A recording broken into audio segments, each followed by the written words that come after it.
Балалар, бүгінгі сабағымыздың тақырыбы жанасу датчигі.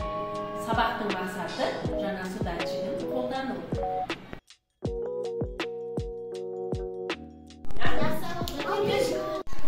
Сексен екінші бетті ашыңыз.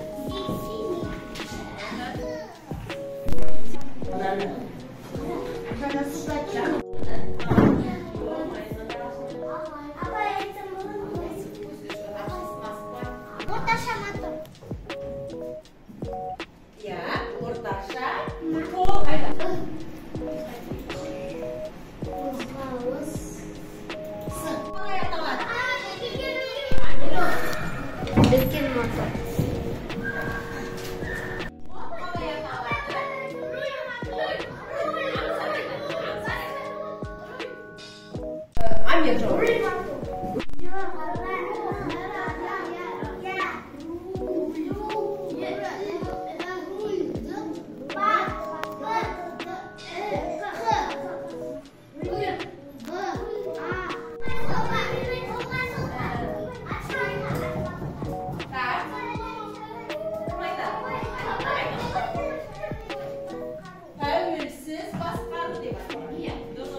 Бәріміз жауап береміз. Сабақтың соңына дейін жауап беретін бала көп қой.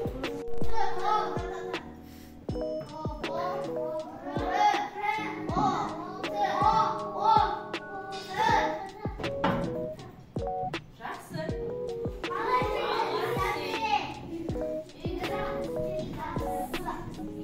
Сезу мүшелері.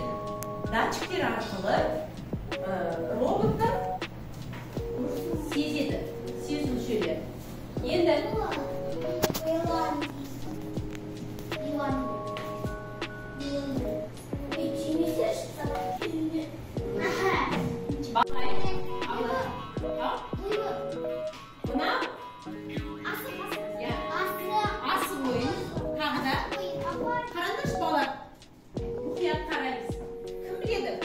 қазақ халқының балалары көксерек көксерек абылайда асы қандай ойын?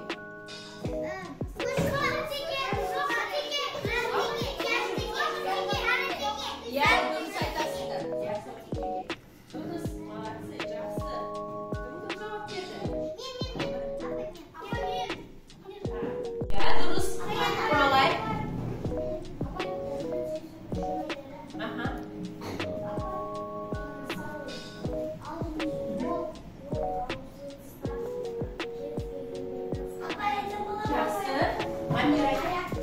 Аяқпен сезеді. Қолмен алақанмен сипап сезеді. Балалар, сол сияқты да температура, жылдамдық, жарық, түс, дыбыс, солардың бәрін басқаларын сезуге болады. Мына алдарыңызда тұрған дыбыс, жанасу датчик. Жанасу датчик.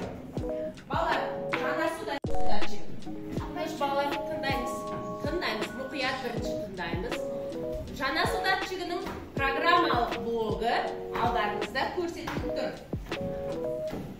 Бұл блогта жаңағы күту блогында жаңа судатчығын орнатамыз. Мынау бірінші тұрған датчикті жалғау порты, екінші жұмыс режимін таңдау, үшінші өлшеу деректерін енгізу, содан кейін төртінші шығару. Режимдері бұл біз жаңағы күту деген команданы алып, сол жерде жаңа су датчигін қосамыз. Сезім мүшесі қызметін атқарады деп айттық қой. Бір кедергіге келіп, кедергіге тақалған кезде ана қызыл кнопка басылады.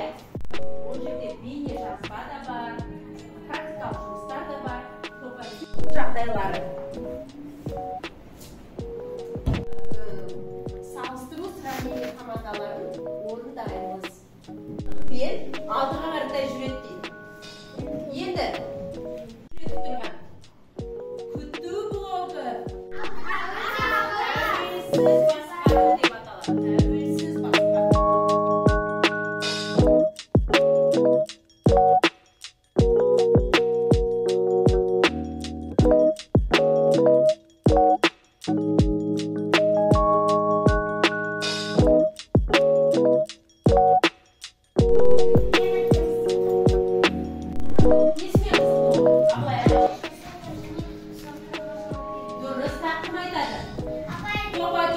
TopIQ платформасында жұмыс жасаған сендерге ұнады ма? Иә, жақсы. Балалар, енді кері байланыс жасаймыз.